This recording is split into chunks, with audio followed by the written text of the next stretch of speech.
see that Ron DeSantis said that if he became president, he would pardon Trump? Where are you on the idea of presidents pardoning Trump? Yep, it was. Thank you. So there you have Biden doing the old man Biden thing, and it was kind of funny. You know, the idea that DeSantis was saying that he might do it or whatever. Biden is making pretty clear there, at least in a jokey way, that he wouldn't do it. But we're going to debate that. To be clear, though, it's not just DeSantis that is pushing for this. Geraldo is once again saying that this is something Biden should do. He tweeted, "Biden pardoning Trump the way Ford pardoned Nixon is a good idea. This clemency to include inciting the violence of January 6th, the Mar-a-Lago documents case, and any other federal allegation. Clemency would require a pledge by Trump that he will no longer seek the presidency." This is something that Geraldo has been saying for a while. He did it right after the last election. That was right around the time that Trump announced that he was going to be running for the presidency. Now he's changing it so that Trump would have to pull out of his run and swear that he's not going to run again.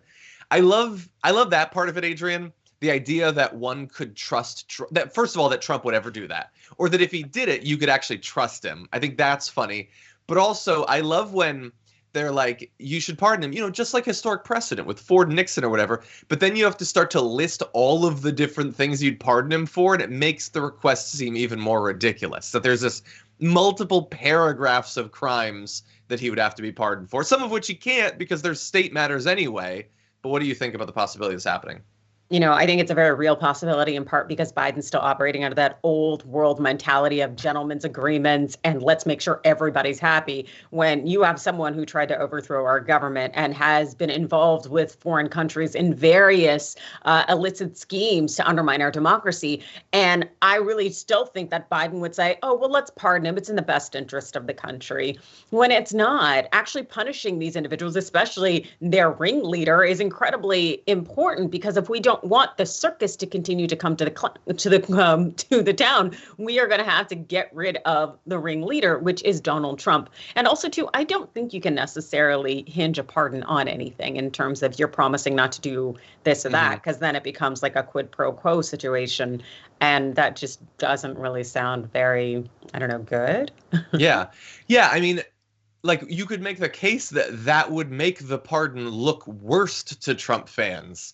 Trump fans would then say, oh, well, this was the whole point all along, was to get him to be barred from running. And then they would pressure Trump to run, even though he'd made the pledge, even though he would never make the pledge.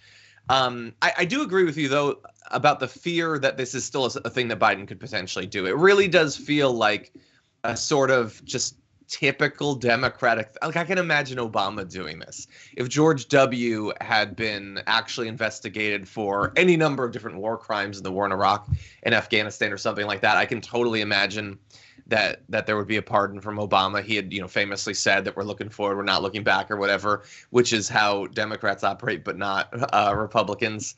And you can't make it contingent on anything. That would set a bad precedent. But by the way, in terms of invoking the historic precedent, like, I know that like some people saw it as a theoretically a good thing with Nixon or whatever, but also imagine if Nixon had rotted in jail for years. Would that have potentially set a better precedent to presidents going forward, that if you break the law, you, like anyone else, could spend years in the lockup? I think that might have potentially stopped a lot of criminal behavior from future presidents, not all of them Republican. No, I agree. Like, having some deterrent aspect of criming is incredibly important. And when they take that away, all they say is, don't worry, daddy will always protect you. Because it's telling us that this honestly white male patriarchal wealthy land owning system will always look out for you. And to keep these presidents and keeping them up as though they are on some kind of mount, like they are monarchs or that they are kings in some form or fashion, that's what it communicates, that there will not actually be consequences for you. Yeah, we may run you around a little bit and say, oh, we're going to try you. But if you're not going to actually hold them to account, what is the effing point here?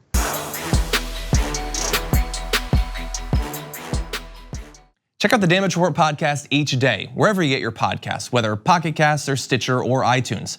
You can join me as I give you the news and stories you want, with a range of co-hosts and interview guests jumping in on the fun each day. Again, that's the Damage Report, wherever you get your podcasts. And if you get them at iTunes, don't forget to rate and review. Sometimes I'll read them live on the show.